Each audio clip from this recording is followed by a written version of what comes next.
Ukoliko želite provjeriti da li ste registrovani za lokalne izbore 2020. godine u Bosni i Hercegovini, posjetite web stranicu Centralne izborne komisije Bosne i Hercegovine, a ona glasi izbori.ba.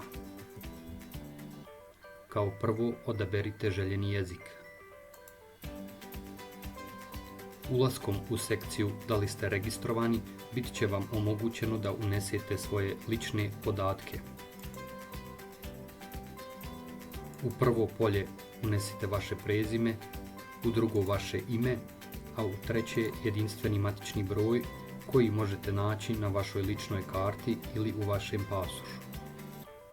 Ukoliko ste registrovani za lokalne izbore 2020. godine u Bosni i Hercegovini, rezultat provjere će vam prikazati vaše lične podatke kao i biračko mjesto i opštinu za koju glasate.